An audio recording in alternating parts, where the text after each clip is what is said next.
Hello, everyone, and welcome to our Lunch Bites webinar series.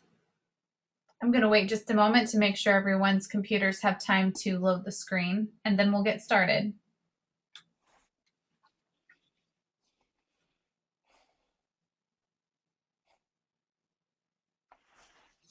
Okay, welcome to our Lunch Bites webinar series. My name is Chelsea Simpson with the National Farm to School Network. Our webinar series is held at noon Central Time on the second Tuesday of every month. Each webinar in our series will feature a 20-minute presentation followed by a short Q&A session with our panelists. Feel free to ask questions as you think of them during today's webinar by typing them into the question window on your webinar control panel. All of our webinars are archived on our website, farmtoschool.org. You can see a screenshot of it here, which is where you'll also find additional resources related to Farm to School, including links to Farm to School contacts in all 50 states. If you're new to Farm to School or have questions about food safety issues, local policy, or other general questions, please contact your state lead after today's webinar. That's what you're seeing on our screen here right now is the map of all of our states and state lead links. While you're on our website, you can also join our network and sign up for our email newsletters, which will let you know about future webinars. Today's webinar is Integrating Farm to School and Summer Nutrition Programs, and we have two great panelists on the line with us today, Mary Stein, who is the Associate Director of the National Farm to School Network, and Jen McGowan, who is the Development and Programs Manager of the Burlington School Food Project in Burlington, Vermont. And I'm going to turn it over to Mary Stein now to get us started with our presentation. Thank you, Chelsea. I'm assuming you can hear me just fine. Yes. We are thrilled to be hosting this webinar today because I'm sure many of you are aware that this week is National Summer Food Service Program Awareness Week. So individuals and organizations around the country, including our partners at the U.S. Department of Agriculture, are spreading the word about summer nutrition programs to ensure that no child goes hungry when school is out.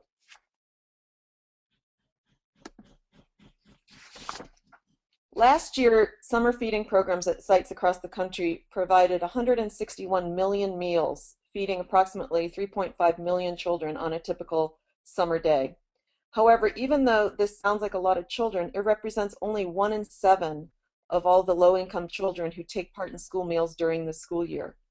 So this year, the U.S. Department of Agriculture has set the goal of serving 5 million more meals to eligible kids across the country, in an attempt to close the gap between healthy meals served to kids during the school year and meals served to kids in the summertime. And you can see here that there's a link to a FRAC report that came out yesterday. Food Research and Action Center put out a really amazing report, Hunger Doesn't Take a Vacation, and it just came out yesterday. So if you go to the FRAC website, you can find that.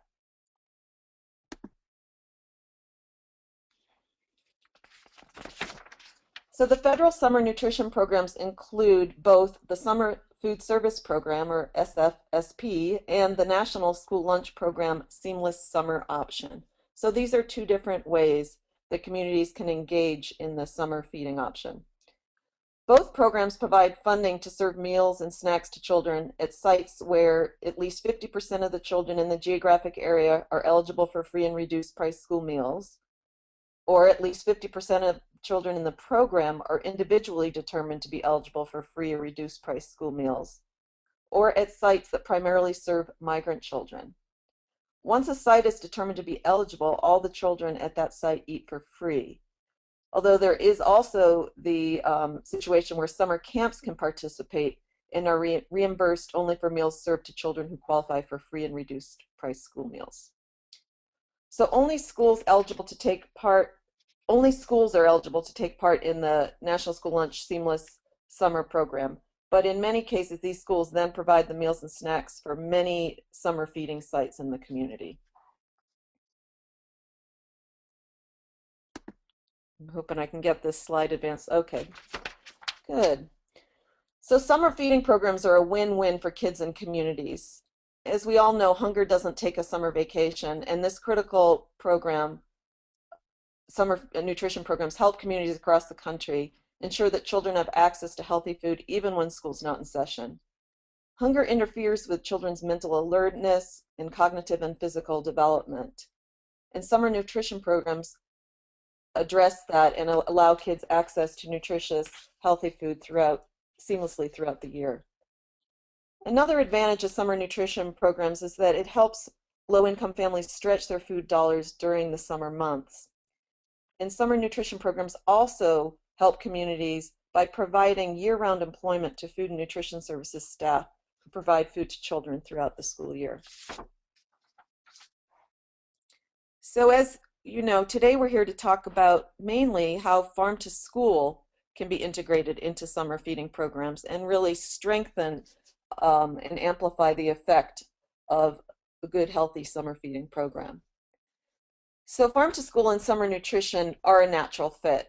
Farm to school is a great way to enhance the summer nutrition program, and summertime's a great time to engage in farm to school. Another win-win for kids. Summertime is the perfect time to make great connections between kids and healthy local foods. Gardens are in full bloom, farms are in peak production, and there's so many opportunities for hands-on experiential connection to healthy, delicious food. So farm to school practices, I'm sorry, that first bullet confused me a little bit. The farm to school practices and activities actually enhance summer nutrition programs. They take place during the peak production season with ample opportunity to connect kids to delicious, fresh food. For the next little bit here, we're going to review the basic framework about what is farm to school, examine why integrating farm to school and summer nutrition programs makes sense, and talk about where to begin. In other words, if you are with a summer nutrition program and are interested in starting that integration with farm to school, whether it be local procurement or experiential activities for kids, we can talk about first steps. And then we're going to highlight just a sampling of many of the examples of programs from across the country where children who are taking part in summer nutrition programs are getting the added benefit of farm to school through the enjoyment of local farm fresh food.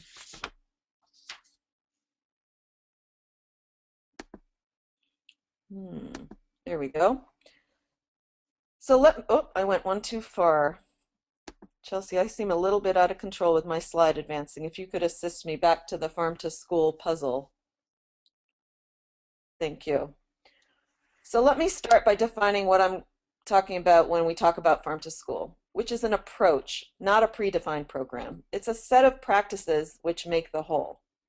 So broadly, farm to school initiatives connect schools, local farms, and communities as part of a movement to strengthen local food systems and reinvigorate local economies, and even most importantly, connect children to healthy, nutritious, and delicious food. So farm to school has 4 distinct components: local or regional procurement, school gardens, food and agriculture curriculum, and experiential education such as farm tours, cooking demonstrations, taste testing, and the like.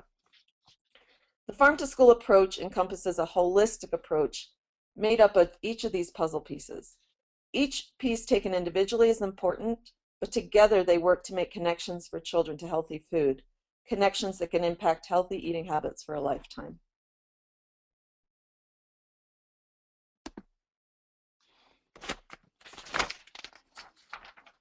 So why farm to school and summer meal programs?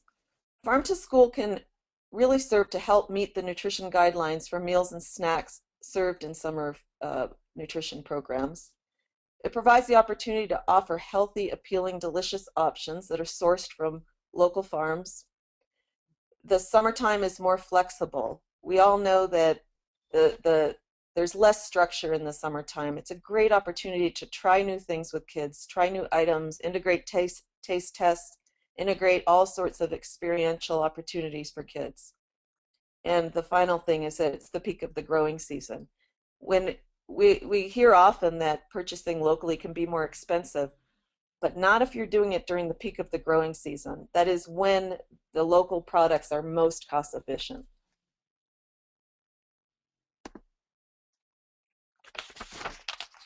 So farm to schools can strengthen a summer nutrition program through many different ways. First of all, the exposure to farm fresh food helps to build healthy eating habits, reinforces the interest children's interest in healthy food and agriculture. It provides a steady year-round market for our local growers, and it translates to economic benefits for the whole community. So where to begin? For many of you who are involved in summer feeding programs, just that first step of where do I start? How do I get connected to local farm fresh food in my area, in my community? It's not much different at all than how we do it during the school year. There's great resources available who have gone before you and done this before you, who you can use the benefit of their experience to help you move forward. So first of all, a great resource is your State Department of Agriculture. They have many, many different connections to farmers across your state and understand who's growing what the harvest timeline is for products around the state. It's a great place to start. Another great thing during the summertime is visiting with your farmers market managers. These are folks who are connected directly to farmers in your region, understand exactly what they're growing, what's available, what the volume is that they're producing, and they can really facilitate a good conversation for you there. And finally, I don't want to de-emphasize the importance of connecting with your National Farm to School Network state lead. As Chelsea showed you at the beginning, right on our homepage of our website is the map of the full United States, and you can click on your state to get information for connecting to your state lead. Some other ideas for connections to get you started are your local cooperative extension office, and you can actually, I recommend going to your farmers market directly and talking directly with farmers. Also, the USDA Know Your Farmer, Know Your Food website has a great resource, the compass tool on the Know Your Farmer, Know Your Food website. And I don't have that one listed here, but if you just Google Know Your Farmer, Know Your Food, you can access that.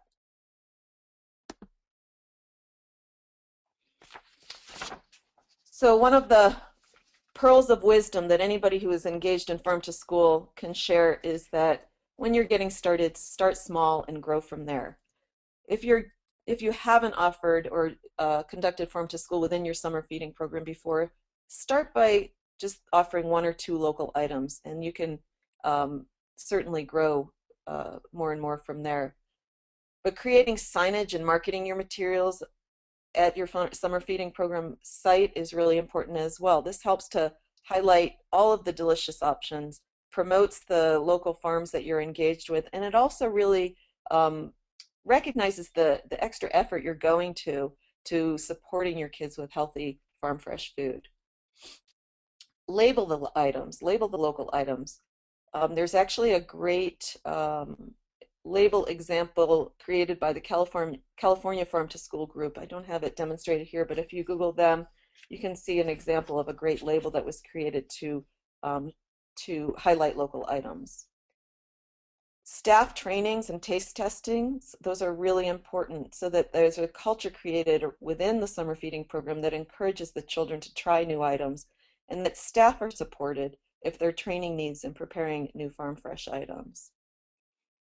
Conducting taste tests with the kids, also a really fun and critical thing to introduce new foods to them, help them experience and talk about it as they're tasting these new foods.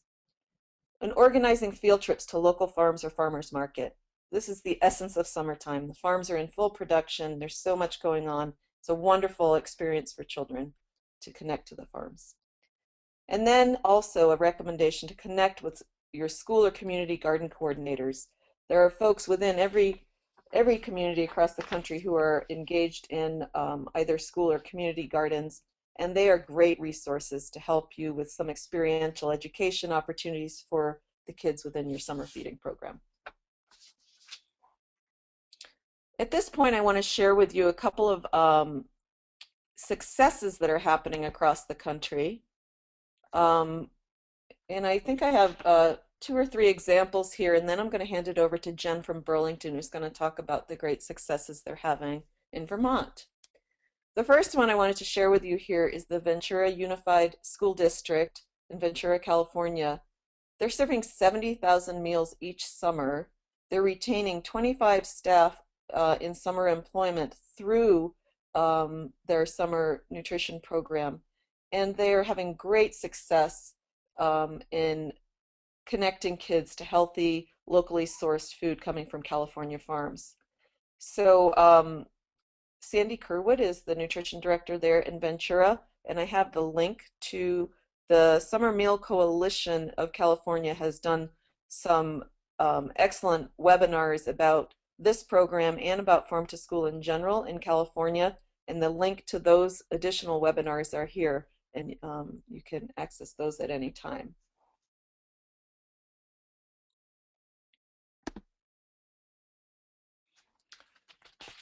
Another example I wanted to share with you today is in Rochester, New York. Food Link in Rochester has summer meal sites that are located throughout the city of Rochester and are free of charge for all Rochester children. All the fruits and vegetables in Food Link's summer meals are fresh, and most are locally grown. The ground beef that is served in the Food Link summer nutrition programs are from locally raised grass-fed cows. And you can see the link here to the Rochester Food Link site. And the third example I'd like to share with you today before handing it over to Jen is from Florida. The Florida Department of Agriculture is the state agency that administers the summer feeding program in Florida. They have put together a best practices award for summer food service sites. And one of the criteria for these best practices awards is the inclusion of what they're referring to as farm to summer, which I love that reference, farm to summer. So they've developed an award program for these summer nutrition programs.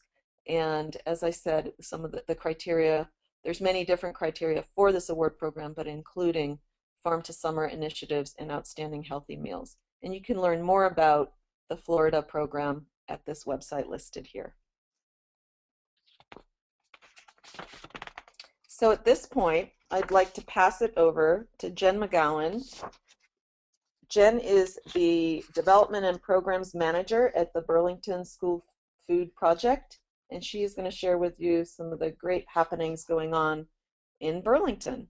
And I am going to share with you some beautiful photos that Jen has shared with us as she's talking about what's going on in Burlington. Great, thanks for having me here. So the Burlington School Food Project is food service Burlington style. We serve healthy, wholesome local food to 3,600 students in the Burlington School District daily. That's about 6,000 meals a day. We do breakfast, lunch, and after-school supper. In the summer, we have all of our sites, all of our schools, we have 10 schools, they're now open for drop-in summer lunch programs. 2 of our schools have hot lunch, and the rest are a brown bag. And we're serving, we think it'll be around 1,500 students this year, although it's hard to predict. So that's really exciting. And a lot of what we do is we try to have hands-on experiential education for students. So each of our schools has a school garden. They range in size from 5 raised beds at our smallest campus to a half-acre farm at one of our middle schools. We have a new orchard that just went in at an elementary school. So we have a lot of really exciting stuff happening. And I just want to give an example at each of the different grade levels. At the elementary school, there's a program that we've done the last couple years. There's 160 students who are in a, it's more of a credit recovery to get students who are below grade level up to grade level. And we provide education twice a week in the gardens. And so students are exploring different concepts, taking care of the garden, doing taste tests, sharing that in the cafeteria with their peers. That's one example at the elementary level. Twice a week is the minimum, I think, to keep the garden, to keep the garden up to snuff, so that in the fall it's an effective teaching tool when kids come back to school. At the middle school, we've been doing this 12 years now. We have a hands-on job training program. This summer we'll have 10 students participate, and they'll work at the half-acre farm. They'll also cook meals. This year they'll have a focus on basically running a fundraiser, an event. They're going to put together an event. They'll cook the food. They'll serve the food. They'll invite the guests. So they'll have that whole entrepreneurship piece, and the money they raise will help support their stipends, so we can keep that program going. At that site, we we grow about 40 different crops. Last year we had 4,000 pounds, including, I think we were close to 900 pounds of sweet potatoes. Our most impressive achievement out of that garden was a 9-pound sweet potato, which looked like a small child. It was pretty funny. And at the high school level, that one's a little different. At the high school we have, this summer, it's a credit-bearing summer course. It's our first foray into that. A lot of our stuff has been credit recovery in the past, and working with quote-unquote at-risk youth who've been part of summer programs. This time, it's students who've signed up. It's much more diverse, and we have a lot more incoming freshmen, which is really exciting. And so that course, over 5 weeks, each week they're going to explore a different time period. They have a garden. We have bees that we keep. We're going to do things like make pottery bowls and cook with fire, go on field trips every week. And so our programs, part of why it's exciting to us, the more educational stuff we do in the summer, is it keeps those gardens ready. It keeps them thriving. It gets kids really excited when they come back in the fall. The first day back to school, inevitably, there'll be a crowd in our gardens where kids want to see their cherry tomatoes or see if there's any raspberries left on the vines, and that's really exciting. So that's sort of a quick overview of what we do here. Right. Thank you, Jen. That's fantastic. I love that there are experiences for kids of all age levels going on in the Burlington School Food Project. It really is unique. There are, and we only have 8 staff this summer who are going to be working in the schools. And so one of the things that we're working with a job training program for new American adults, and they're going to take the produce from the school gardens that's extra, and they're going to process it, and then it'll be available for the school year. And instead of just, chopping and parboiling broccoli and having it in frozen bags, we're going to try to have it be made into soups, and so it's really ready to go for the fall. Excellent. Yeah. All right. Well, this last slide that I have to share here before we go to Q&A is a series of resources that are hopefully very useful for our folks who are engaging in summer nutrition programs. The first is a link to the report that I mentioned earlier. It just came out yesterday from FRAC. It's called Hunger Doesn't Take a Vacation, the FRAC Summer Nutrition Status Report 2013. There's lots of rich information and statistics analyzing the engagement in summer nutrition programs from last year, and then some recommendations moving forward. The second link here is the link to the USDA Summer Meals Program information. Lots of resources on this site, lots of opportunity for connecting people to summer nutrition programs in their communities. And that final link here is the National Hunger Hotline. This is a really important resource from our friends at Why Hunger. It helps to ensure that families know where the kids can go to receive a nutritious meal during the summertime by contacting the hotline here. And there you can see the numbers are listed and the website as well. So at this point, Chelsea, I'll hand it over to you to facilitate any Q&A. Fantastic. Thank you, Mary and Jen, for the extremely helpful presentations. This slide we have here has contact information for both Mary and Jen. I'm sorry, just for Mary, actually. But if you have any questions, just send them her way, and she can direct them to Jen or anyone else who can best answer your question today. But go ahead and type in a question if you have it, and we'll get to those in just a second. I do want to let everyone know that today's webinar is being recorded. That's always one of the first questions we get. And so if you've missed part of it or want to share it later, it will be up on our website, farmtoschool.org, along with a PDF version of these slides. So I'm just looking for our first questions today.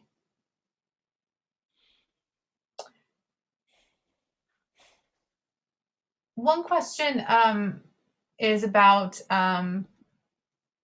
let's see. Okay, do these summer nutrition programs that were discussed on the webinar today have the challenge of an uncertain number of children being fed each day? That's a great point. And how do farm to school programs in the summer deal with that level of uncertainty? Yeah, that's an excellent question. And many of the programs they're designated in different ways in different communities across the country, but many communities offer an open summer feeding program. So basically anybody who shows up is offered to be fed if the eligibility of that community fulfills the requirements. So, so that is a really important thing to note here. I'm sorry, I'm having a slight distraction in my office here. So yes, that is that unpredictability of the number of folks who will show up is a problem. I would recommend connecting with the summer feeding program folks at USDA to help provide guidance in terms of dealing with that lack of predictability.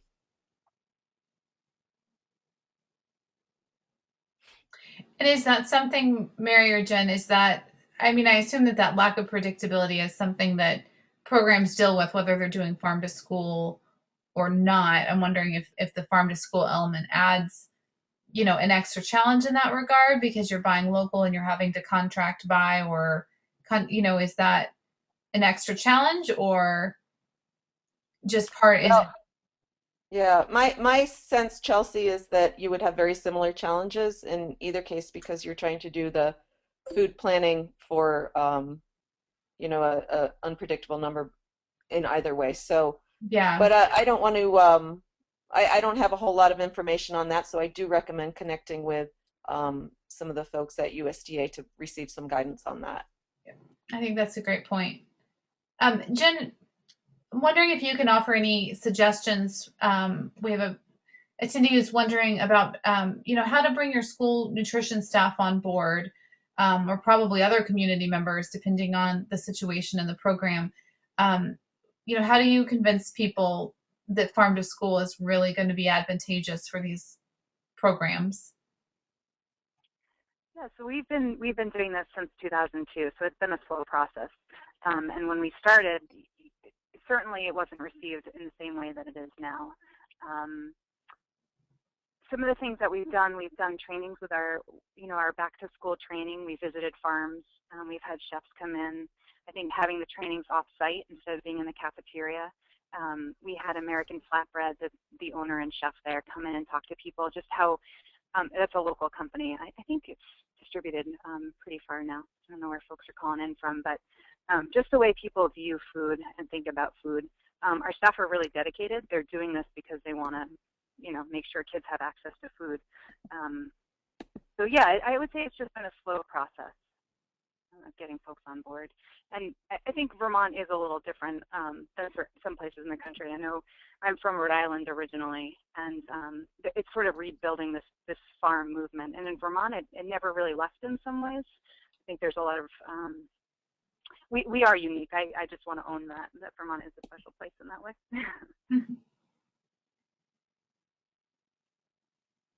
And my next question here, I'm going to scroll back a couple slides because I feel like it's probably the answer might be in one of these resources. The question is, how can I determine if there's a need in my community? I know there is, but I'm not sure who to contact to make this determination.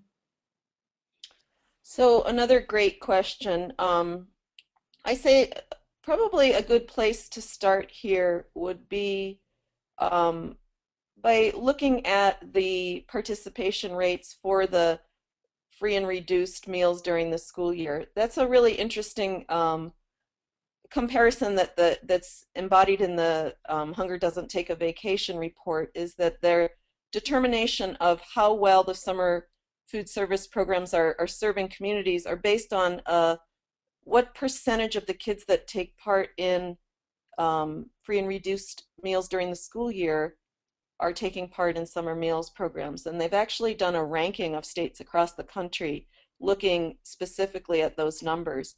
The average, frankly, across the country is about 14.6% of kids that are engaged in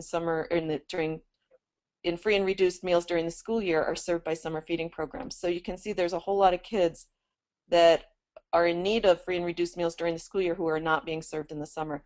So that, in my view, would be a really good place to start, is to really understand what what the population of your community that does receive help during the school year is, and is there opportunity for those kids to have access to healthy nutrition and meals during the summer.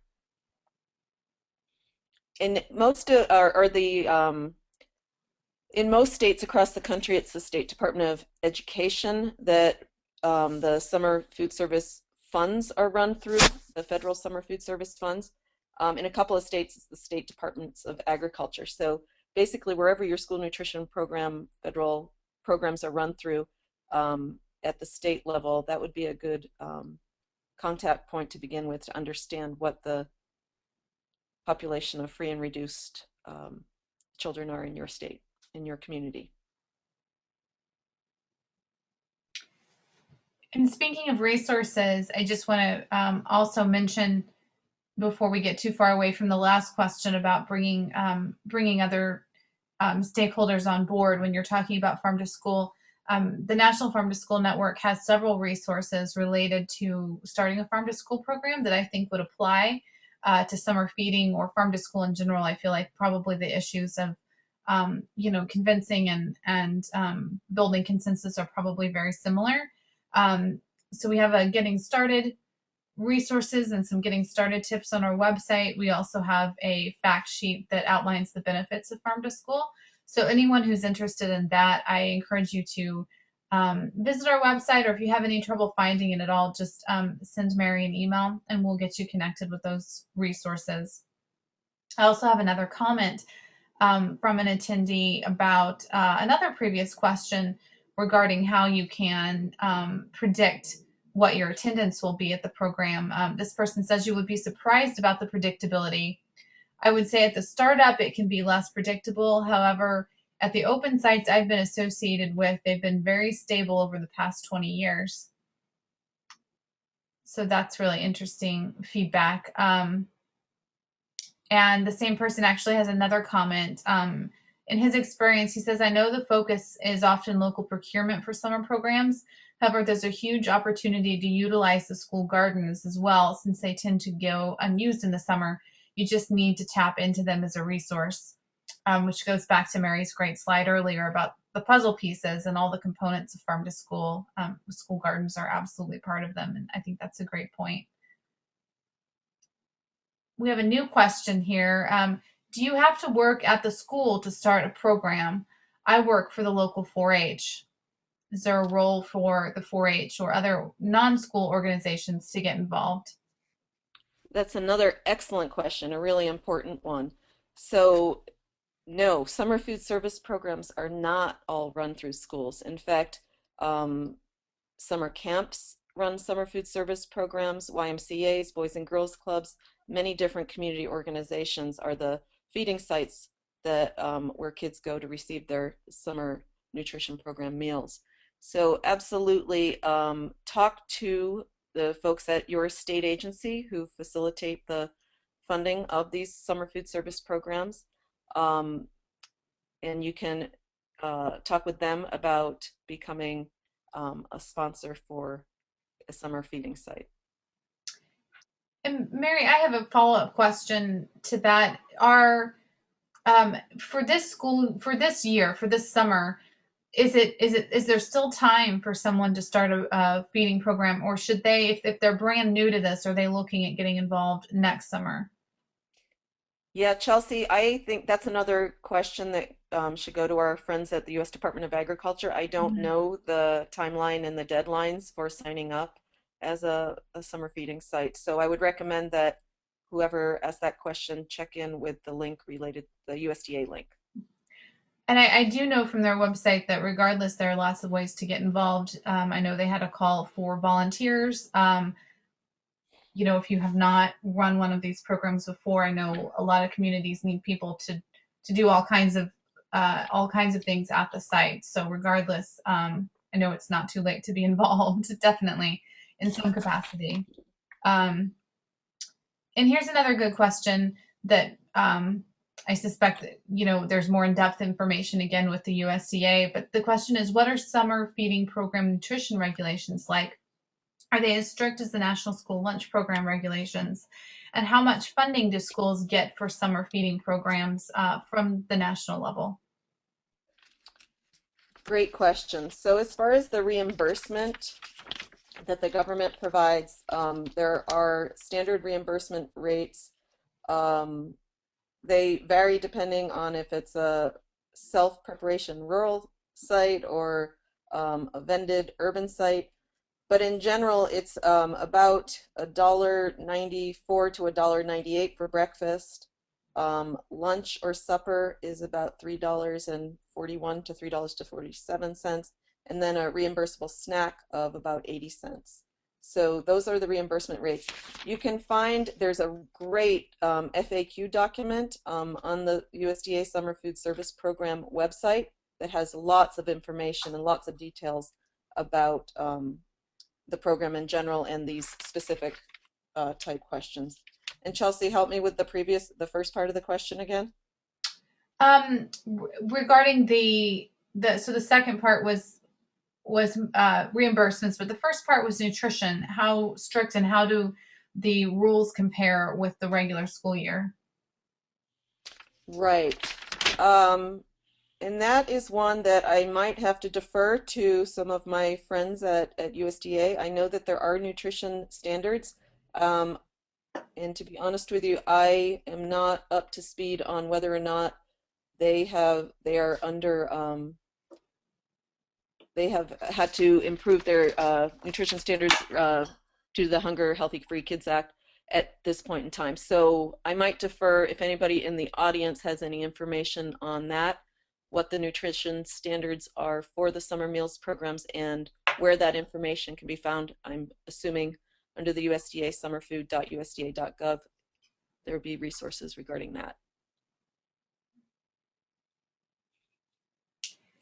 Well, I think we have time for one more question or comment if anyone has one. If not, we're going to wrap up here in just a moment. There's certainly a lot of moving parts to these programs, so a lot of good questions here, and a lot more detail that we could go into. But like Mary said, the USDA resources are really great. Any final thoughts, Mary or Jen, or anything else to mention here before we wrap it up? No, except that if everybody can keep their energy up during this summer nutrition programs awareness week, and really try to get the word out to families and to serve kids within communities across the country. We really want to get that average number of children served in each state up. This is a really important program to bring healthy, delicious food to kids throughout the summertime, connect with experiences that will impact their lifelong healthy eating habits. And we don't want kids to be caught in the cracks of poor nutrition because school's out. So whatever you can do to really get the word out this week and throughout the summer, it's really important. Great, thanks, Mary, and thanks, Jen, for the great presentations today. Thank you to all you who attended the webinar. And like I said, check farmtoschool.org later in the week or next week for this archived video to be uploaded. Thanks for joining us.